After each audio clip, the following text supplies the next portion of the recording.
ప్రమోషన్లు పలు రకాలు. అంటే రకరకాలైనటువంటి ప్రమోషన్స్ తోటి సినిమాల్ని ఆకట్టుకునేలాగా, సినిమాలు థియేటర్‌కి వచ్చేటువంటి ప్రేక్షకులకి అట్రాక్ట్ చేసేలాగా ప్రయత్నాలు చేస్తున్నట్టు కనిపిస్తోంది మనకు. అంటే ఒక రకంగా చూస్తే అసలు ప్రమోషన్స్ అనేవి ఎలా మొదలయ్యాయి? ప్రమోషన్స్ ఎట్లా స్టార్ట్ అయ్యాయి? లేదంటే ప్రమోషన్స్ పరంగా ఉన్నటువంటి వేరియేషన్స్ ఏంటి? ప్రమోషన్స్ ఉన్నటువంటి ఇన్నోవేషన్స్ ఏంటి అనేది కూడా ఒకసారి చూస్తే గనక నిజానికి సినిమా పుట్టిన దగ్గర నుంచి కూడా ప్రమోషన్స్ పరంగా చూస్తే ఓన్లీ వాల్ పోస్టర్స్ మాత్రమే ఆకట్టుకునేవాళ్ళు. కొంచెం వాల్ పోస్టర్‌లోనే సినిమా కథ తెలిసేలాగా, లేకపోతే సినిమా టైటిల్‌తో పాటే కథ ఏంటో తెలిసేలాగా, టైటిల్‌ని బట్టే ఈ కథలో ఉన్నటువంటి విశేషాలు కావచ్చు, కథలో ఉన్నటువంటి థింగ్స్ ఏంటంటే ఇంటర్నల్ థింగ్స్ ఏంటనేది మాత్రం తెలిసేలాగా కనపడేది. మరి కొన్నాళ్ళ తర్వాత కలర్ పోస్టర్స్ చాలా అద్భుతంగా ఆకట్టుకునేలాగా, మెప్పించేలాగా ఆ కలర్ పోస్టర్స్ మాత్రం వేయించడం, ఆ పోస్టర్స్‌లో కూడా సినిమా కంటెంట్ ఏంటనేది ఇండైరెక్ట్‌గా తెలిసేలాగా చూసుకోవడం. 2000 వరకు కూడా ఈ కలర్స్, పోస్టర్స్ మారుతున్నటువంటి విధానం కావచ్చు, పోస్టర్స్ మారే విధానం కావచ్చు, లేకపోతే కలర్స్ మారే విధానం కావచ్చు, ఇలా కేవలం పోస్టర్స్‌తో మాత్రమే ఆడియన్స్‌ని అట్రాక్ట్ చేసేటువంటి విధంగా మాత్రం కనిపిస్తోంది. అంటే పోస్టర్స్‌లో ఉన్నటువంటి విశేషము సినిమా థియేటర్‌లోకి వచ్చేంత వరకు ఆడియన్స్‌ని మెప్పించేలాగా, ఆకట్టుకునేలాగా, అట్రాక్ట్ చేసేలాగా కనిపిస్తూ ఉంటుంది. టీవీలు మొదలైన తర్వాత టీవీలో వచ్చినటువంటి ఇంటర్వ్యూలు కావచ్చు, ఇంటర్వ్యూల ద్వారా వచ్చేటువంటి సెలబ్రిటీస్ కావచ్చు, లేకపోతే టాప్ హీరోలు, మీడియం రేంజ్ హీరోలు వీళ్ళందరికీ ఒకసారి ఇంటర్వ్యూలు ఇవ్వడం అనేది మొదలుపెట్టారు. ప్రధానంగా చూస్తే కనుక సినిమా ఇంటర్వ్యూల కంటే ముందు చాలా సీనియర్ యాక్టర్స్ మొత్తంతో వాళ్ళ జీవిత విశేషాలు వాటి మీద మాత్రమే ఎక్కువ ఫోకస్ చేశారు టీవీల వాళ్ళు. ఆ తర్వాత ఇంటర్వ్యూస్ ఎంటర్ అయ్యాయి. ఇంటర్వ్యూస్ వచ్చిన తర్వాత రకరకాల ఛానల్స్ రావడం, రకరకాలైనటువంటి మాధ్యమాల ద్వారా కనపడవచ్చు. లేకపోతే మొదట్లో కేవలం ఎంటర్టైన్మెంట్ ఛానల్స్లో మాత్రమే కనిపించేటువంటి విధానం. ఆ తర్వాత న్యూస్ ఛానల్స్కి వచ్చిన తర్వాత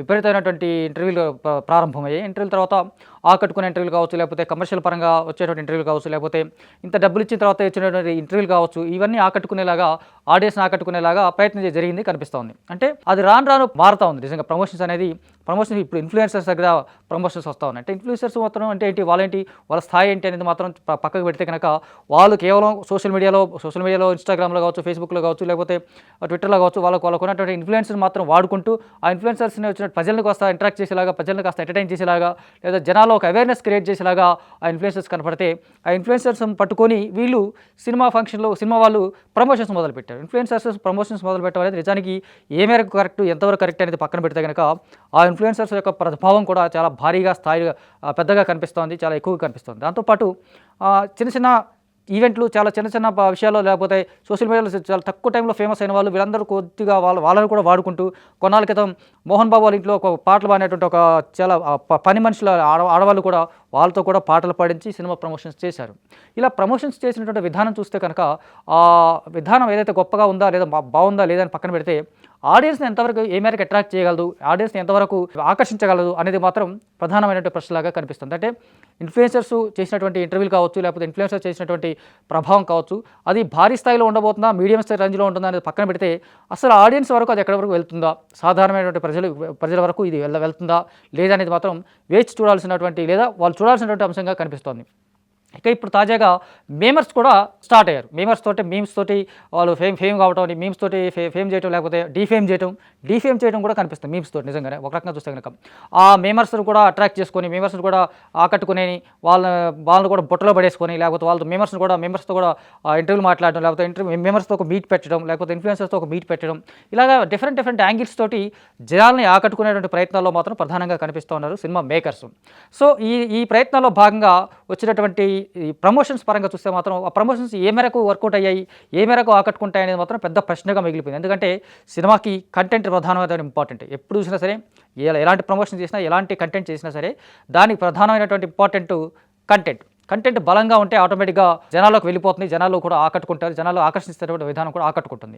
సో ఇవన్నీ పక్కన పెట్టేసి ఇలా ఇన్ఫ్లుయెన్సర్స్, మీమ్స్ను ఇవన్నీ పట్టుకొని ప్రమోషన్స్ పరంగా డబ్బులు చెల్లించుకోవడం, లేకపోతే నిర్మాతలు లాస్ అవ్వడం, భారీ స్థాయిలో ప్రమోషన్స్ చేయడం, లేకపోతే డిఫరెంట్ యాంగిల్ యూట్యూబ్ ఛానల్స్, ఇప్పుడు ప్రధానంగా యూట్యూబ్ ఛానల్స్లో ఉన్నటువంటి హవా కావచ్చు, యూట్యూబ్ ఛానల్స్ చేసినటువంటి హంగామా కావచ్చు, లేకపోతే ఈ రెండింటి మధ్య వచ్చేటువంటి ఈ ఇంటర్వ్యూలు కావచ్చు, అంటే భారీ స్థాయిలో ఇంటర్వ్యూలు, అంటే ఒక సినిమాకి సంబంధించి ఒక స్టార్ హీరోలు, లేకపోతే స్టార్ హీరోయిన్స్, లేకపోతే మీడియం రేంజ్ హీరోలు, చిన్న హీరోలు, పెద్ద హీరోలు పక్కన పెడితే ఎవ్రీబడి ఇంటర్వ్యూలు, యూట్యూబ్ ఛానల్స్లో ఇంటర్వ్యూ ఇచ్చే విధానం కావచ్చు, లేకపోతే ఇంటర్వ్యూలు చేసుకునేటువంటి విధానం కానీ చాలా ఆకట్టుకునేలాగా కనపడేటువంటి విధానం మాత్రం కనిపించట్లేదు. ఎందుకంటే నిజంగా వీళ్ళు పెద్ద అట్రాక్ట్ చేసేటంటే గొప్పగా ఏమి ఉండదు. నిజానికి ఒక సినిమాకి సంబంధించి మాట్లాడమంటే సినిమాకి సంబంధించి పక్కన పెట్టేసి ఒక మీడియం రేంజ్ హీరోలు లేకపోతే చిన్న హీరోలు అంటే కనుక పలా పెద్ద స్టార్ గురించి ఏంటి, ఎన్టీఆర్ ఏంటి, రామ్ చరణ్ ఏంటి, ప్రభాస్ ఏంటి, మహేష్ బాబు ఏంటి, వీళ్ళ గురించి మాట్లాడుకోవడం తప్ప నిజంగా ఆ సినిమా గురించి మాట్లాడుకునే విధానం ఎట్టి పరిస్థితుల్లో కనపడదు, ఎట్టి పరిస్థితుల్లో హైలైట్ అవ్వదు, ఎట్టి పరిస్థితుల్లోనూ యూట్యూబ్ వ్యూవర్స్ కూడా పెద్దగా అట్రాక్ట్ చేసేటువంటి కూడా కనపడదు. సో చూస్తే కనుక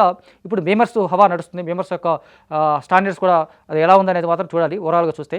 సో థియేటర్స్లో వచ్చేటువంటి ఆడియన్స్ని ఇన్ఫ్లుయెన్స్ చేసే విధానం మాత్రం మారుతూ ఉంది. ఆ ఆడియన్స్ నిజంగా ఇన్ఫ్లుయెన్స్ అవుతారా లేదా అనేది పక్కన పెడితే కనుక ఇన్ఫ్లుయెన్స్ చేసేందుకు చేసే వీళ్ళు ప్రయత్నాలు మాత్రం చాలా భారీ స్థాయిలో డిఫరెంట్గా కొత్తగా ఉండట్టుగా కనిపిస్తుంది. కాకపోతే అది ఏ మేరకు ఆడియన్స్ వరకు వెళ్తుంది అనేది మాత్రం చాలా పెద్ద ప్రశ్నగా మిగిలిపోతుంది. దాంతోపాటు ఆడియన్స్ని అట్రాక్ట్ చేసేటువంటి విధానం మాత్రం ఖచ్చితంగా ఇది కాదు అనేలాగా కూడా ఒక ఇన్ఫర్మేషన్ మనకు క్లియర్గా తెలుస్తుంది. సో ఓవరాల్గా చూస్తే ఎప్పుడైతే మనకి థియేటర్లో బ్లాక్ అండ్ వైట్ పోస్టర్స్ దగ్గర నుంచి మొదలు పెడితే కనుక ఆ సినిమా టైటిల్స్లో ఉన్న సినిమా దాంట్లో పాటు చిన్నగా ఒక రైటప్ కూడా కనిపిస్తూ ఉంటుంది. అంటే పెన్నుతో రాసినటువంటి పెన్నులాగా లేకపోతే చిన్న రైటప్తో కనిపించేటట్టు బ్లాక్ అండ్ వైట్ కాలం నాటి నుంచి ఆ సినిమా కథ గురించి లేదా కథనం గురించి లేకపోతే దాంట్లో ఒక హుక్ లైన్ లాగా హుక్ పాయింట్ లాగా కనపడేలాగా దాన్ని ఎలివేట్ చేస్తూ దాని రైటప్ కూడా కనిపిస్తూ ఉంటుంది పోస్టర్లో. ఆ తర్వాత కలర్ పోస్టర్స్ వచ్చినాయి. కలర్ పోస్టర్స్ తర్వాత వచ్చినటువంటి రకరకాల కలర్స్ వచ్చినాయి. ఆ తర్వాత వచ్చేటటువంటి డిఫరెంట్ యాంగిల్స్లో కనపడేలాగా పోస్టర్స్, తర్వాత టీవీల తర్వాత యూట్యూబ్ ఛానల్స్, యూట్యూబ్ తర్వాత ఇన్ఫ్లుయెన్సర్స్ నుంచి ఇప్పుడు మేమర్స్, ఇక్కడ వరకు వచ్చినటువంటి ప్రయాణం మరి ఇక రాబోయే రోజుల్లో ఇంకెక్కడ వరకు వెళ్ళబోతుంది, ఇంకెక్కడ ఎలా మారబోతుంది అనేది మాత్రం వేచి చూద్దాం.